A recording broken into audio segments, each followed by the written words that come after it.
Why should we read the Republic? I imagine lots of students ask this question to themselves when they're given it as a set book at the beginning of their university course.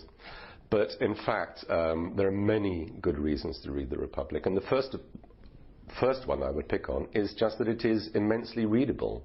It's not, Plato did not write philosophy like a dry textbook. He wrote it like a living conversation. The whole of the Republic, which is a fairly fat book, is a living conversation written in short, almost soundbite type answers, but nevertheless developing some very, very important ideas.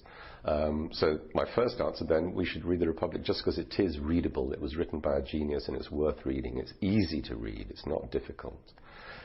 But then there's also obviously the thought, the content of the book. And he's asking this absolutely fundamental question. Why should we bother to be good?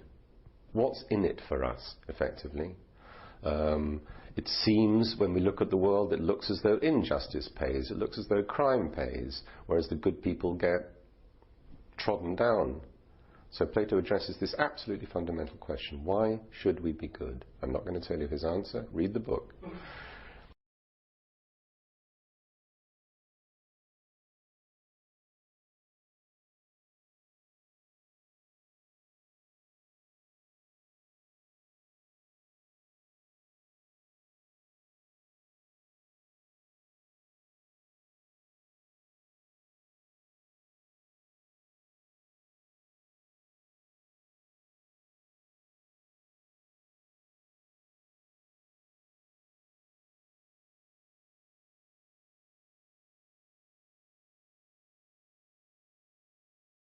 I'm 43 years old, and I owe tens of thousands of dollars in student loans. Oh, sure, I knew the loans were piling up as I went through school. But with one loan coming from here, another from there, I had no idea of the rock slide that was building. 15 years later, I still experience moments of sheer horror regarding my family's financial situation. My monthly student loan payment is more than triple my car payment. Okay, so without my college degree, I would not have been able to get my current job. For that I'm grateful, but at what cost?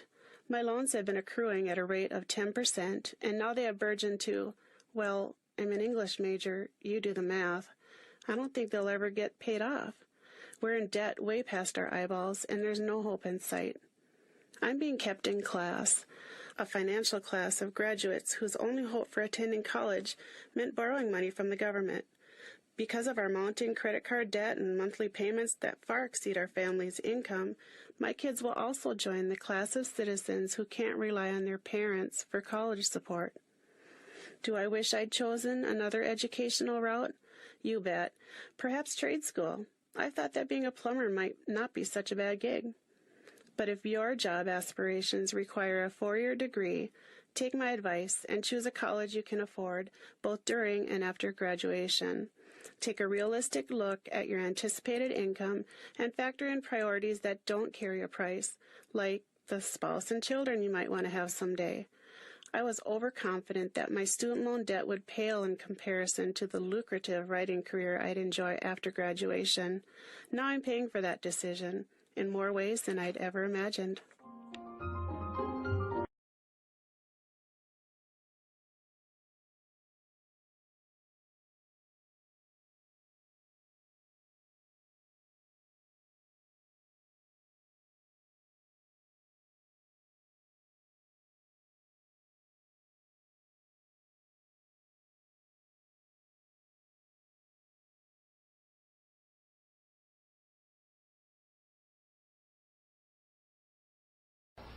Under appropriate conditions, mind you.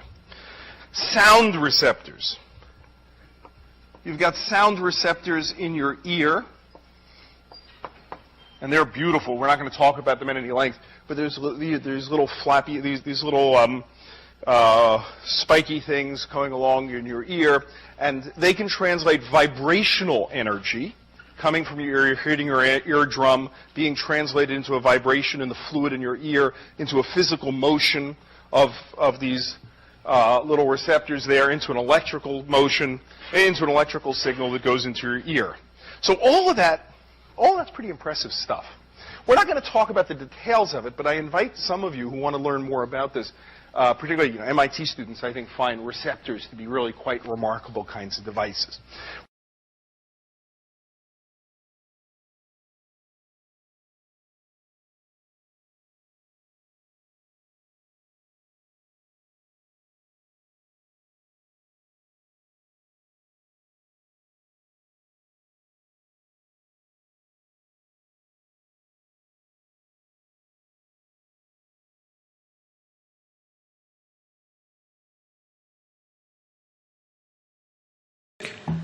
Language death is not mainstream theatre.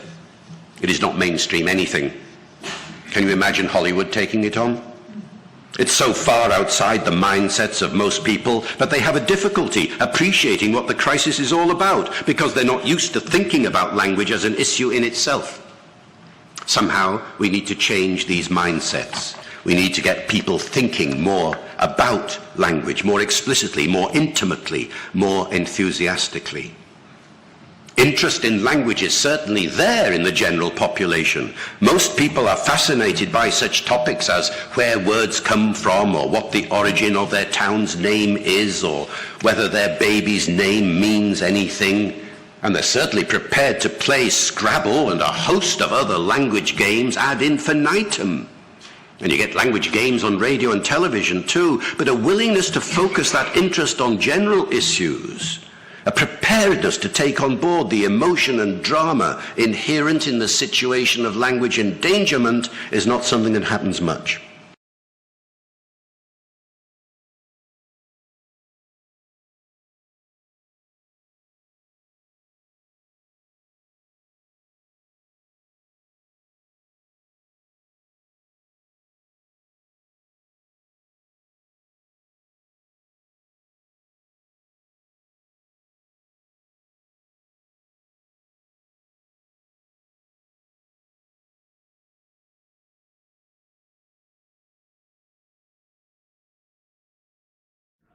Today I want to talk about water and the law that surrounds drinking water, to talk about its quality, talk about what your rights are to clean water, to also give you a sense of what key threats are to drinking water, what your exposure might be, and what we might do about it, both legally but also personally.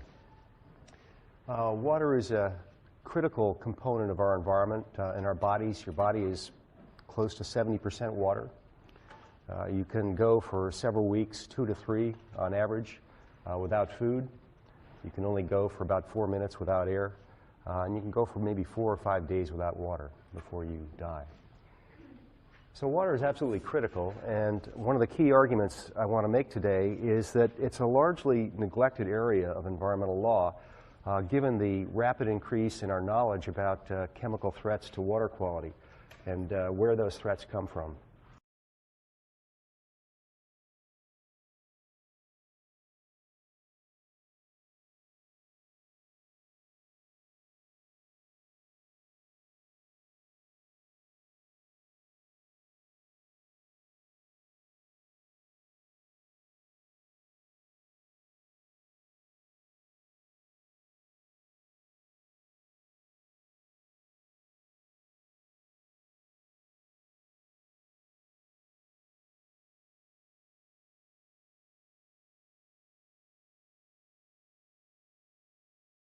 Just over 10 years ago, when I was in the Royal Academy, a museum in the centre of London, with my 3 children at the Aztec exhibition. I don't know if any of you saw it. I had an older child and 2 younger children. Twins is shown in this picture. And one of my children, 3 years old, shouted. And I've never denied he shouted. He shouted, "Monster." Monster? At this statue, which looked just like a monster, had snakes for hair, a big beak for a nose. And I thought, this is fantastic. I got a 3-year-old that's appreciating pre-Hispanic art. How good can it get? So I bent down. I said, yes, it looks just like a monster. And at that moment, a security guard came over. Then a gallery assistant came over and said, we're being too noisy, and threw us out. Roll the family. During that time, I was a journalist with the Guardian newspaper, and 2 days later, I wrote a big piece in the Guardian about being thrown out of the Royal Academy. And what was really interesting was by the end of that day, at the paper we had over 500 emails from other families saying museums aren't working for us. Let's try and make it work. So that's what we did in the garden. We set up a campaign for the Kids Museums campaign. It didn't really exist. It was just a few pages long run, those stories on it. I began touring the country talking about how to make your museum more family-friendly. I was a journalist. I was called in to see the then director of the National Gallery in London. I'll never forget this moment. When he, a communist, said, "We really like this Kids Museums campaign and we've been talking on our board about it. We have some ideas of how we might work together, and I'd like you to take them back to your team."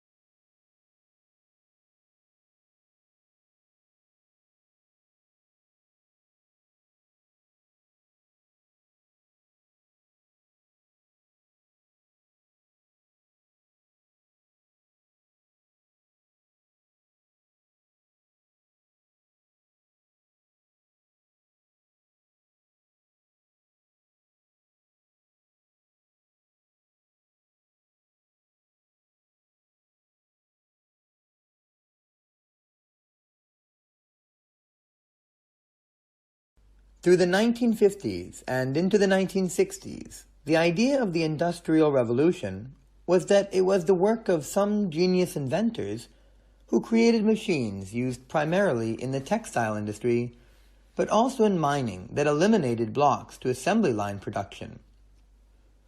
Then everybody was crowded into factories, and the new brave world opened up. In fact, one of the most interesting books and great classics that is still in print was written by an economic historian at Harvard who's still alive, called David Landis. It's a good book called The Unbound Prometheus, which is basically that. Some of the inventions that I briefly describe in your reading, the spinning jenny, etc., refer to that. Well, and that kind of analysis led one to concentrate on England, where the Industrial Revolution began, and to view industrialization as being a situation of winners and losers by not going as fast. Now, that analysis has been really rejected greatly over the past years, because Industrial Revolution is measured by more than simply large factories with industrial workers and the number of machines. This is the point of the beginning of this. The more that we look at the Industrial Revolution, the more that we see that the Industrial Revolution was first and foremost an intensification of forms of production, of kinds of production that were already there. And thus, we spend more time looking at, the intensification of artisanal production, craft production, of domestic industry, which we've already mentioned. That is, people, mostly women, but also men and children too, working in the countryside. The rapid rise of industrial production was very much tied to traditional forms of production.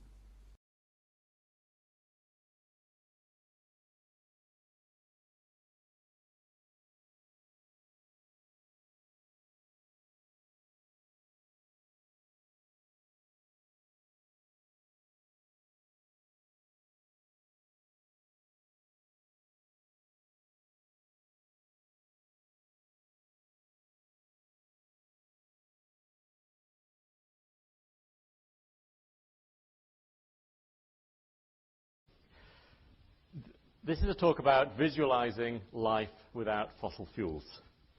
We have an addiction to fossil fuels, and it's not sustainable. When I say we, I'm talking about the so-called developed world. The developed world gets 80 or 90% of all its energy from fossil fuels, and living on fossil fuels for energy in this way is not sustainable for three fairly obvious reasons. First, on the left, easily accessible fossil fuels are a finite resource, and so at some point that resource will be exploited and humanity will have to do something else.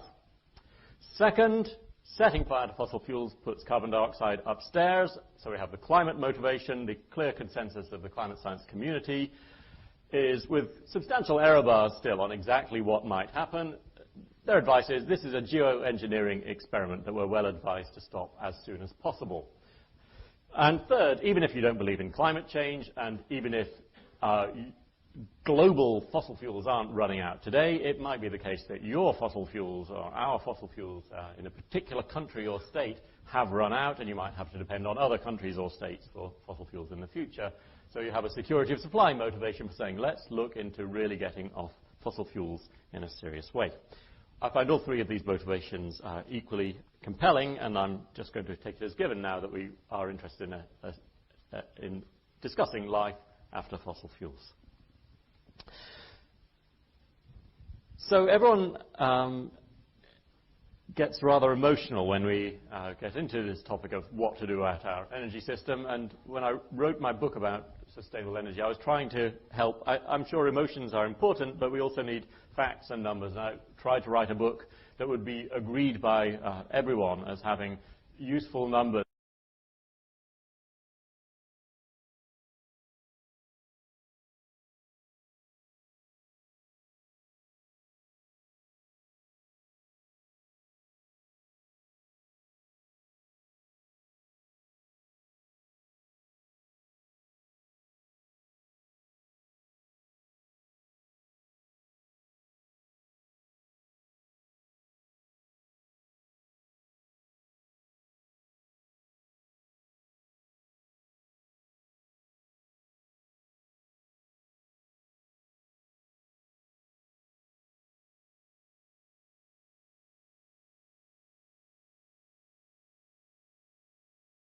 Emery Lovins. Who knows who Emery Lovins is? Nobody. Emery Lovins is an unusual character. He's something of polymath, just to say he sort of soaks up knowledge across a wide range of fields. He's not an academic. He has a consulting company which he runs off until he recently out of his home in Colorado. He lives outside Snowmass in a house built into the side of a mountain that has no furnace. For about 30 years, he has been a kind of iconic plastic oddball genius, thinking of ways to save energy, thinking of ways to solve problems using technology that already exist. And he has demonstrated several of them. He also offers is something that he's such an oddball that people tend to think he's kind of crazy. Anyway, Elizabeth Colbert went and spent some time with Emery Lovins, and so he's written this piece called Mr. Green.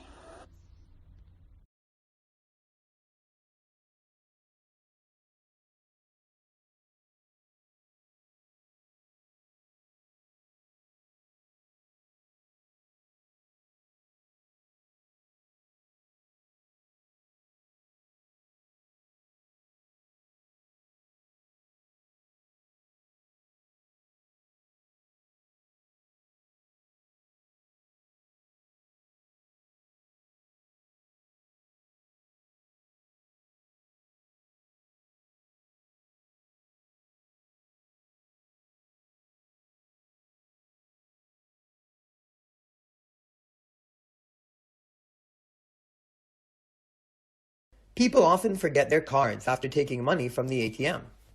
Occasionally, this is the common reason, because they get the money and walk away. In the UK, it becomes less common because people take their money after they've taken their card. In the past, people made the error by forgetting to get their cards after their money. UK has restructured the new ATM system. You have to get your card before you get your cash. Although you would forget to get your money, it is more catastrophic if you lose your card, because it can access your bank account.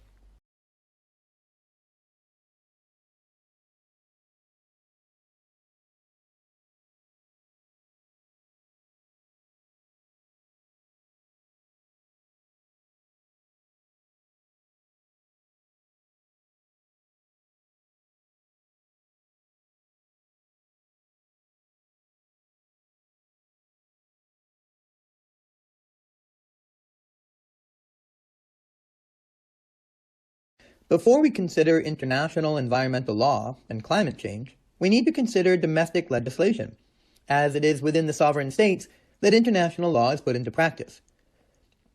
This reflects the environmentalist maxim, think globally, act locally. United Kingdom legislative control over the impacts of man's activity on the environment is not new. As long ago as the reign of Charles II, the main concern was the production of smoke from the burning of sea coal. Almost all areas of trade and industry were subject to very detailed legislative controls at that time, although some were governed by self-regulation in the form of guilds, who regulated both supply and methods of production. However, the measures implemented were mostly ineffective, because then, as now, the specifying of legal duties and standards without providing any appropriate enforcement merely indicated good intentions, but were of little practical effect. The next stage was prompted by the Industrial Revolution, with the urbanization of society and its profound effects on the environment. Local industrialists used the Adam Smith model to maximize their economic benefit, but this was to the detriment of the local environment with the operation of Gresham's law. That is, the bad drives out the good. Those industrialists who were concerned for either the health of their employees or the local environment faced higher costs than their competitors. The result was the need for increasingly comprehensive statutory controls on the discharge of pollutants into various receiving media.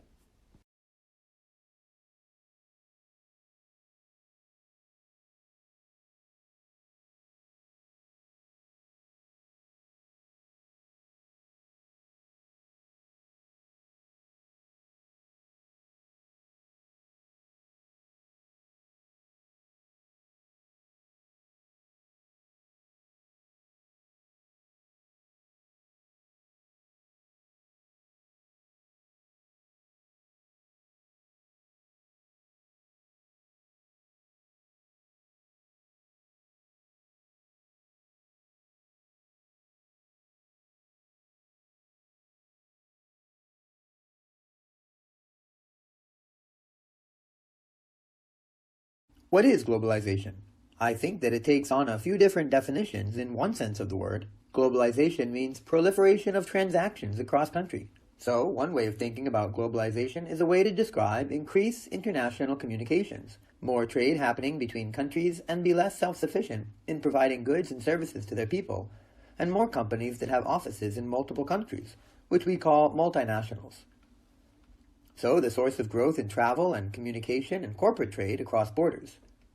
And this way of thinking about globalization is the continuation of thinking that has been around for a long time, such as when the Europeans went to the Orient to find spices, which was also an example of global trade and communication. Another way to think of globalization, though, is an economic system. It is a system in which countries become integrated in a way that never had been before. In this system, we see a global split in the process between consuming and producing goods. Some countries produce goods, some countries consume goods, and then these countries in different areas of the globe depend on each other in a kind of organic solidarity, rather than having an economic system being just inside your country. The system is the way economy in your country functions, depends on economy of another country. And in fact, this way of thinking about globalizations represents a new area of economic progression. The past industrialist economy has been a global issue.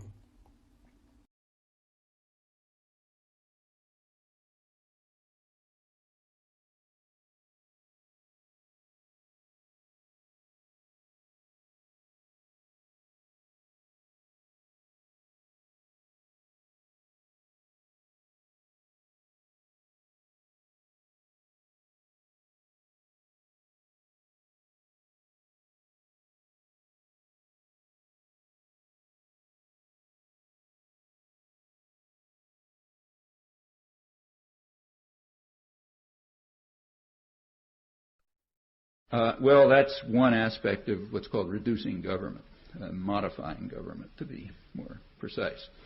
Another aspect of it is what's called devolution, moving governmental power from federal to the state level. And that has a kind of a rationale which you hear all over the place. For example, there was an op-ed a couple of weeks ago in the New York Times by John Kogan of Hoover Institute at Stanford, who pointed out what he called a philosophical issue that divides the Democrats and the Republicans. So the philosophical issue is that the Democrats believe in big government and entitlement, and the Republicans believe in getting power down closer to the people, to the states, because they're kind of populist types. Well, it takes about maybe 3 seconds thought to realize that moving power down to the states in funding and so on is just moving it away from the people for a perfectly elementary reason. There's a hidden part of the system, of the power system, that you're not supposed to know about or think about, and that's private power.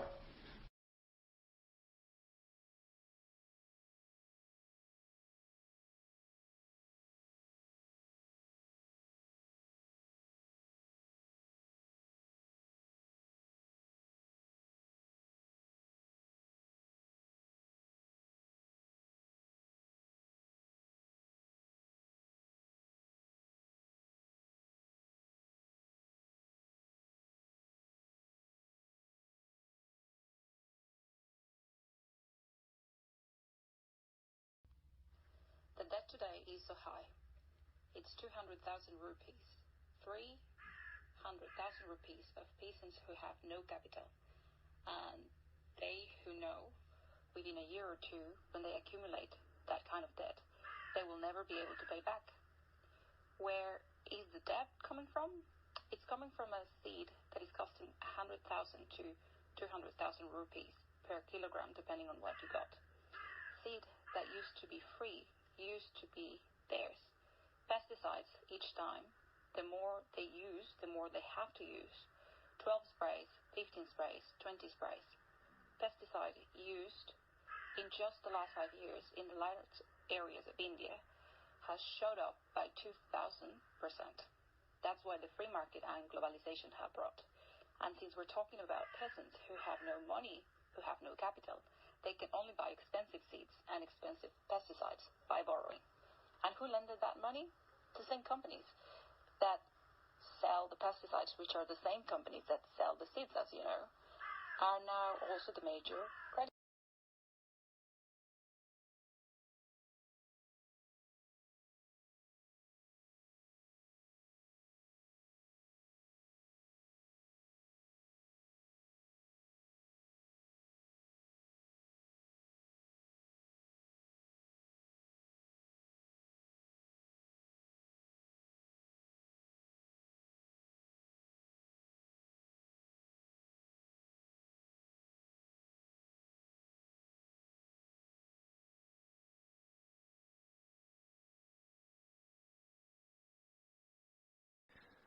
Music and language.